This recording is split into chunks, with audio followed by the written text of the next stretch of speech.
नाथद्वार में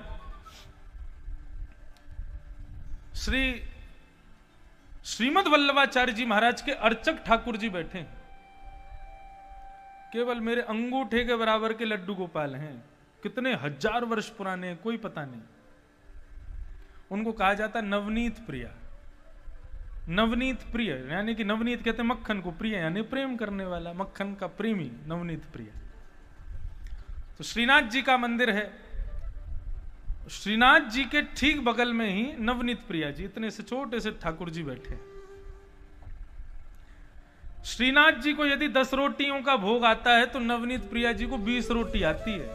यदि 19 रोटी आ गई तो उस दिन या तो अर्चक बीमार हो जाएगा या आरती गिर जाएगी, हाथ से कुछ हो जाएगा। बोले उनसे ज्यादा दो मुझको, जबकि छोटे से ठाकुर जी हैं। अच्छा, दूसरी बात, श्रीनाथ जी का भोग आता है मंदिर में, गर्भगृह में, लेकिन वो नवनीत प्रिया जी वो रसोई में जाते हैं, वहां जाके भोजन करके आते हैं। जैसी सामग्री बनी वैसी खवा दो। वो किस भाव से? बोले नन्नो सो लाला है, यशोदा को छोरा है, यशोदा को नेक्सो सो काना है, उस भाव से। तो एक बार उनका भोग लग रहा था रसोई घर में। तो ठाकुर जी के भोग में भी बड़ी पद्धतियां हैं। मिष्ठान को आगे रखो, मीठा ठाकुर जी की तरफ होना चाहिए। जब थाली ठाकुर जी की लगाई जाती है तो मिष्ठान जो है कुछ भी एक मीठा तो होना चाहिए, वो ठाकुर जी की तरफ पहले करो। भगवान पहले मीठा खाते, फिर मिष्ठान के बाद थोड़ा नमकीन सामान रखो, फिर उसके बाद थोड़े पापड़ और भुजिया आदि वो सब रखो, फिर रोटी रखो। अब आप लोग जैसे लगाएं, आपका अपना रुचि है, लेकिन मिष्ठान ठाकुर जी की तरफ रखो। तो यही क्रम चलता आ रहा था नाथद्वारा में भी। पहले ठाकुर जी के सामने मिष्ठान रखा जाता है। उस दिन पुजारी जी से गलती हो गई, उन्होंने मिष्ठान थोड़ा सा आगे कर दिया, कढ़ी को पहले कर दिया और मिष्ठान दूर कर दिया। अब वो तो भोग लगाने के लिए ठाकुर जी को भीतर विराजमान करके और चले गए। 45 मिनट का भोग लगता है। कई घरों में हम देखते हैं कि सीधा भोग रखा, ठाकुर जी घंटी हिलाई, तुरंत उठा लिया। अरे चखने तो दो उनको, तुमने सीधे रखे उठा लिए। और कई जगह में देखा है कि वहां पर पता है क्या है, स्पेशल एक काला सा एक डिब्बा होगा जिस पे बहुत मेल जम रहा होगा। उसमें अंदर क्या है, काजू बादाम किशमिश और मिश्री। ये क्या है? ये उनके भगवान का 12 महीना का भोजन है। सुबह उठते ही नहला धुला के बस काजू बादाम मिश्री रख दो ठाकुर जी को, पूरे दिन वही खाएंगे। वाह, कितना भयंकर व्रत करवा रहे हो ठाकुर जी का।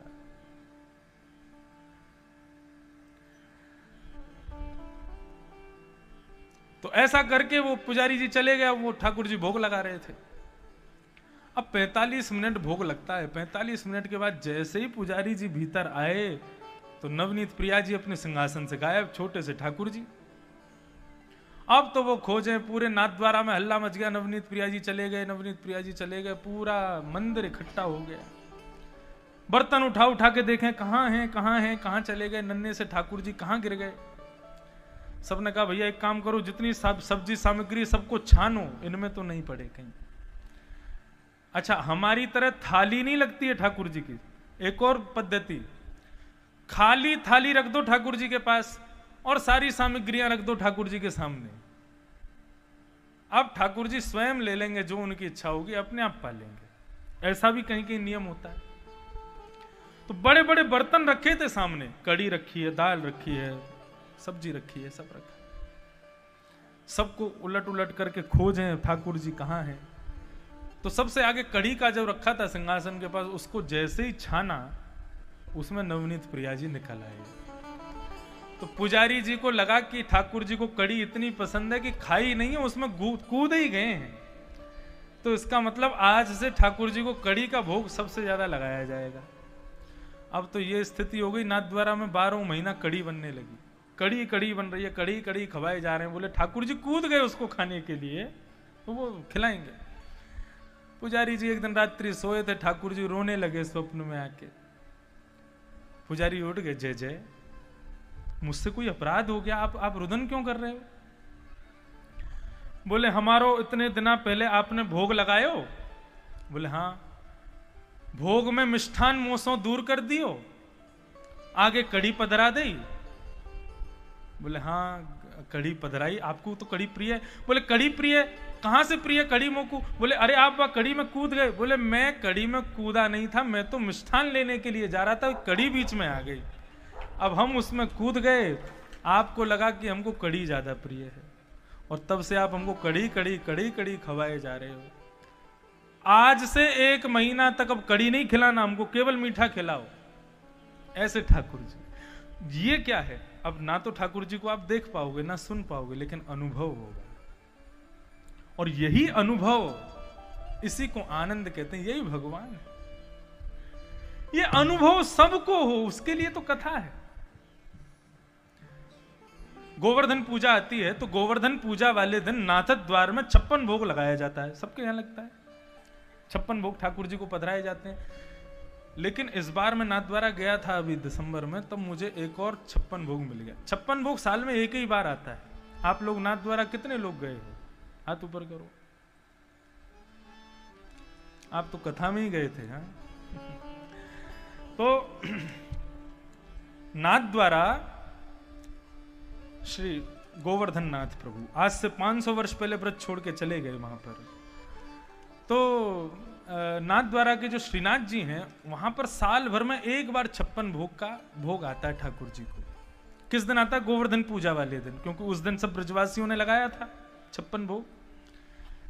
लेकिन दिसंबर के महीने में पूष मास जब प्रारंभ होता है तब फिर एक और बार 56 भोग आता है। मैं मंदिर दर्शन करने के लिए गया तो पुजारी जी के साथ बैठ के मैं ऐसी चर्चा करता हूँ, अब क्या हो रहा है, अब कैसे कर रहे हैं, अब ठाकुर जी को आज ये क्यों धराया, आज ठाकुर जी को ऐसे कुंडल क्यों पहनाए, आज ठाकुर जी का ऐसा मुकुट क्यों धराया, इसके पीछे क्या, हर चीज के पीछे कोई अर्थ है। वो ऐसे ही श्रृंगार आपको लुभाने के लिए ठाकुर जी तैयार नहीं हुए, वो हर चीज का एक अर्थ होता है। तो मैंने कहा आज 56 भोग क्यों होता है? तब बोले कि जो 56 भोग गोवर्धन पूजा वाले दिन होता है, तो वल्लभाचार्य जी महाराज जब थे आज से हजारों वर्ष पहले, तो वल्लभाचार्य जी महाराज के 7 सेवाए ठाकुर जी थे, 7 निधि थे उनके। जिस प्रकार हमारे एक लड्डू गोपाल हैं, उनके 7 थे। उन्होंने क्या किया? अपने पुत्रों को दे दिया, उनके पुत्रों ने अपने 7 पुत्रों को दे दिया। अब 7 पुत्रों ने अलग अलग स्थानों पर अपने अपने मंदिर बना लिए, कहीं कोटा में है, इंदौर में है, सूरत में है, आदि आदि ऐसे 7 हैं। उनका गढ़ नाथद्वार है। 56 भोग वाले दिन वो 7 ठाकुर जी आते हैं नाथद्वारा में, और सब अपनी अपनी सामग्री, अपने अपने 56 भोग अपने साथ लेकर के आते हैं, और वहां नाथद्वारा में 7 निधि बैठते हैं और एक साथ 56 भोग 7 बैठ करके श्रीनाथ जी के साथ पाते हैं, भोग लगाते हैं। तो वो तो रहा 56 भोग। अब ये दिसंबर में 56 भोग क्यों लगा? तो मैंने पूछा पुजारी जी से, तो पुजारी जी बोले जब वो 7 लोग आते हैं पाने के लिए 56 भोग, तो हमारे श्रीनाथ जी संकोच में आकर के कम खाते हैं। 7 बैठे हैं, अब 7 लोग टेबल पर बैठे हैं भोजन करने के लिए, तो आप जैसे रोज खाते हो वैसे थोड़ी खाओगे। रोज तो महाराज लिए चावल दाल डाली हाथ से बना के और सीधा मुंह में, और जब कोई साथ में बैठे हो तो बड़े अदब से चम्मच उठाएंगे फिर खाएंगे बना के। ऐसे ही ठाकुर जी जब 7 लोग बैठते हैं तो बड़े अदब से खाते हैं। ये मिष्ठान खाएंगे, ये खाएंगे, नहीं ज्यादा नहीं खाएंगे, थोड़ा थोड़ा खाएंगे। नहीं क्या बोलेंगे? 7 लोग बैठे। जब 56 भोग लगा के 7 चले जाते हैं तब ठाकुर जी का रोना शुरू होता है। पुजारी जी से कहते हैं, बोले क्या? बोले मैं भूखा हूं अभी। क्यों? बोले उन 7 के संकोच के चक्कर में मैंने ढंग से नहीं पाया। तो क्या करें? तब दिसंबर के महीने में ठाकुर जी का गुपचुप 56 भोग लगाया जाता है, जिसमें अकेले वो ही पाते हैं और कोई नहीं आता। नाथद्वार का एक नियम है, जब ठाकुर जी भोग लगाएंगे तो बाहर सेनाई बजेगी, पूरे नगर को सुनाई देगी, नगाड़े बजेंगे, पूरा नगर सुनेगा ठाकुर जी भोग लगा रहे हैं। लेकिन उस दिन सेनाई और नगाड़ा भी अंदर जाके बजाते हैं वो लोग। क्यों? वो बगल में नवनीत प्रिया जी को सुनाई नहीं दे जाए कि ठाकुर जी भोग लगा रहे हैं, नहीं तो वो आके खा जाएंगे। तो ये सब बातें, ये सब भाव, ये सब प्रेम की अनुभूतियां हैं ठाकुर जी के स्मरण की। इन सब को लोग नहीं समझ पाते। भगवान को केवल भगवान तक सीमित रखोगे तो संसार में जन्म लेना व्यर्थ है आपका। मैं अपनी कथा में स्पष्ट कहता हूं, पिताजी 2 बार मुझे टोक भी चुके इस बात के लिए। मैं स्पष्ट कहता हूं, भगवान को अगर पाना है तो सबसे पहले उनको भगवान मानना बंद कर दो। पिताजी बोले ऐसा क्यों बोलते हो, लोग गलत अर्थ ले लेंगे। मैंने कहा पिताजी स्पष्टीकरण भी तो करते हैं ना। आप केवल भगवान को भगवान मानोगे तो एक दूरी बनी रहेगी, एक भय बना रहेगा, ये भगवान है, ये ईश्वर है। लेकिन वही भगवत पदवी से यदि कोई अपनत्व की पदवी पर आ जाए तो प्रेम अनंत हो जाएगा। वक्ता को, कथा करने वाले को केवल व्यास तक सीमित मत रखो, उसके प्रति भी कोई ना कोई संबंध आपका हो जाना चाहिए। 7 दिनों में मित्र भाव हो, भ्रातृ भाव हो, कोई भाव हो। उस भाव से क्या होगा, उसकी कही गई बातों में फिर आपका इंटरेस्ट अपने आप बढ़ेगा। जब कोई अपना अच्छी बात कहता है तो सुनने में आनंद आता, पराया कुछ भी कहता रहे उससे हमको क्या मतलब। इसलिए अपनत्व की स्थापना ये बहुत जरूरी है। तो भगवत भक्ति में कोई ना कोई बदलाव, रोज कुछ ना कुछ चेंजेस किया करो। एक सी भक्ति रोज नहीं होनी चाहिए, एक सी सेवा ठाकुर जी की रोज मत किया करो, कुछ कुछ बदलाव किया करो। हम तो 12 महीने के 12 इत्र लगाते हैं ठाकुर जी को, हर दिन अलग इत्र लगता है।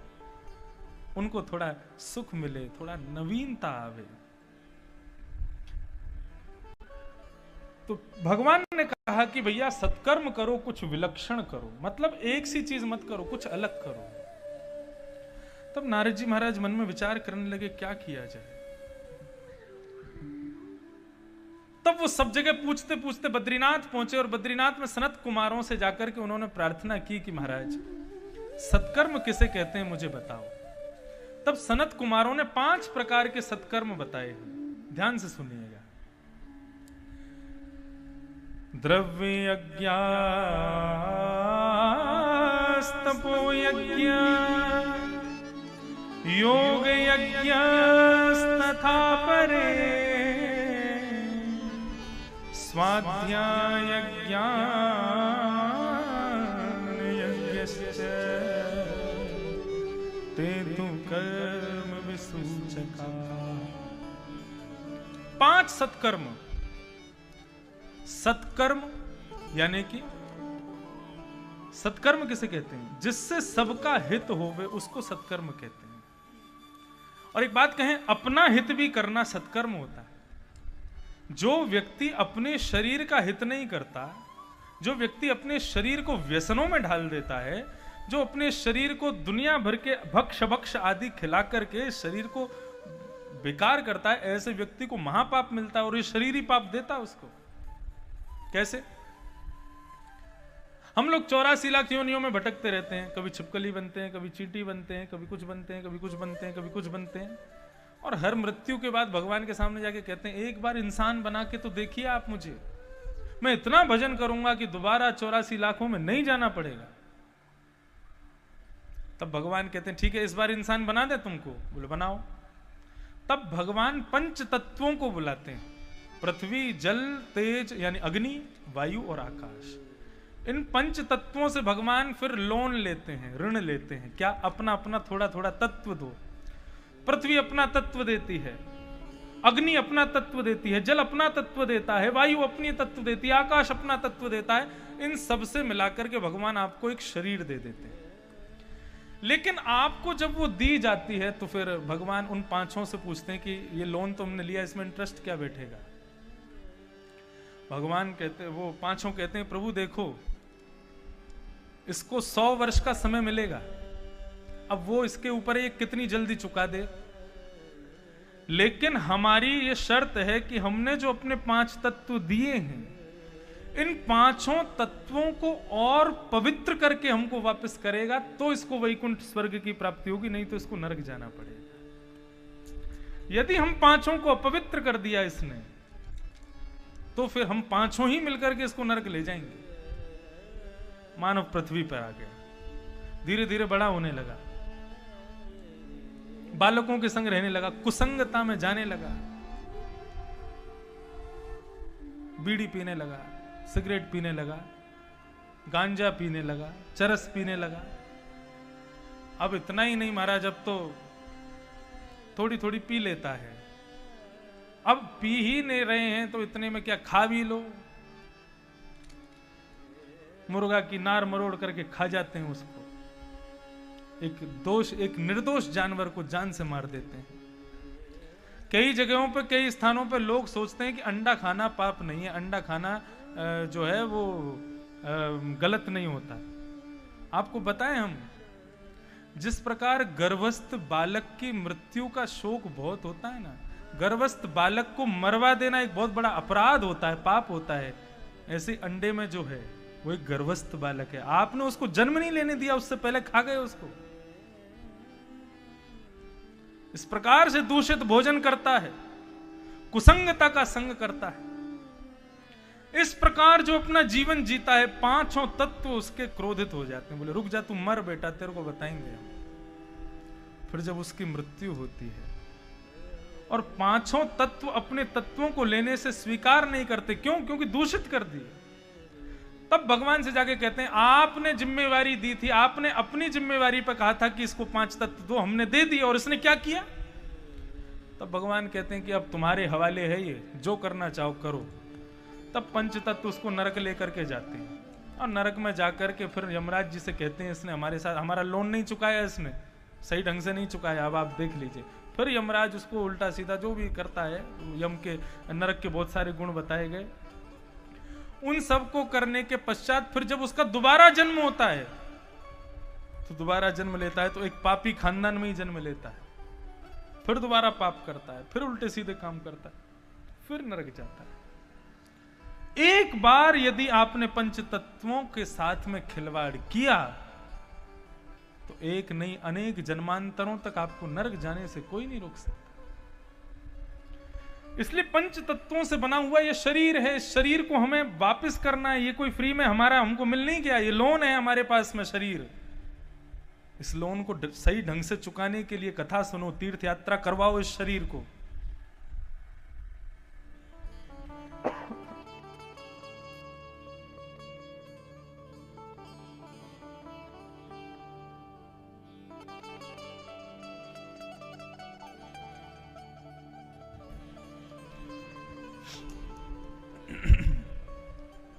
संतों का संग करवाओ, सुंदर सत्संग करवाओ, कथा सुनाओ, इससे पंचतत्व पवित्र होते हैं।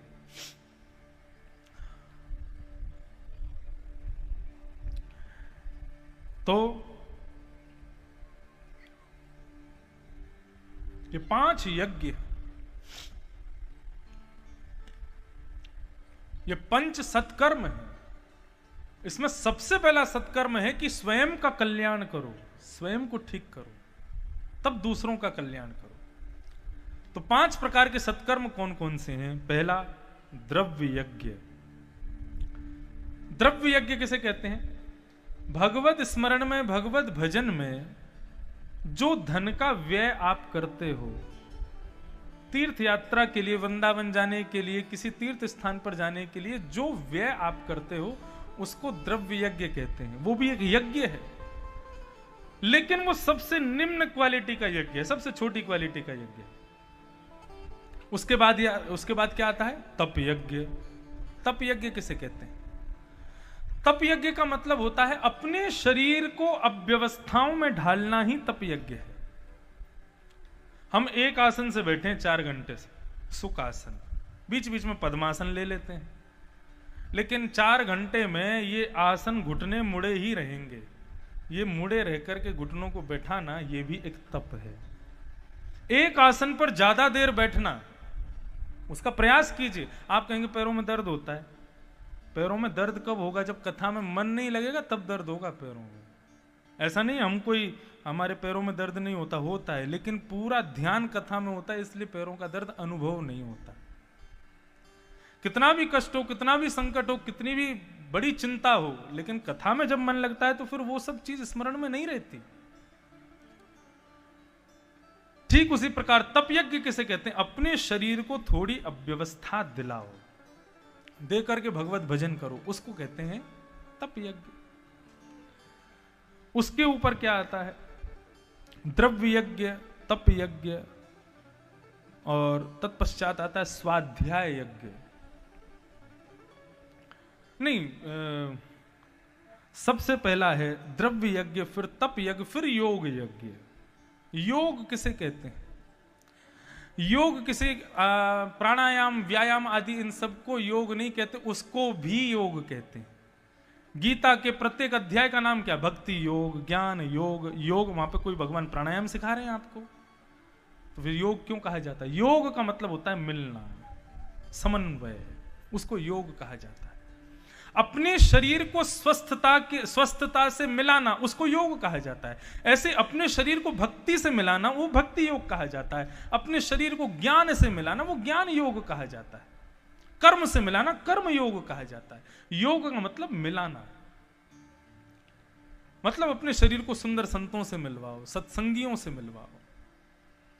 वो मैं भागवत के दुकान खोल के बैठा था, पूरी तो बेच ही नहीं पाया। अब याद आया मुझे, भा से भक्ति बेकी थी, ज्ञा से ज्ञान बेका था। उनके लिए क्या क्या व्यय करना है? भा के लिए, भक्ति के लिए भाव का व्यय करना है, ज्ञान के लिए जिज्ञासा का व्यय करना है। जिज्ञासा होगी तो ही ज्ञान मिलेगा। और फिर उसके बाद आता भाग व यानी कि वैराग्य। वैराग्य के लिए दृढ़ता का व्यय करना पड़ेगा। वैराग्य तब तक नहीं आएगा जब तक हृदय में दृढ़ता नहीं हो। लोग 7 दिन कथा सुनते हैं, उनके भीतर वैराग्य आ जाता है। अब क्या करेंगे? बोले कुछ नहीं करेंगे, अब इंद्रेश जी के संग ही रहेंगे। जहां जहां कथा करने जाएंगे इनके संग कथा सुनेंगे। घर वाले सुनते नहीं हमारी, कोई हमारा काम करता नहीं है, आपको घर में नहीं रहना, इन्हीं के संग रहना है।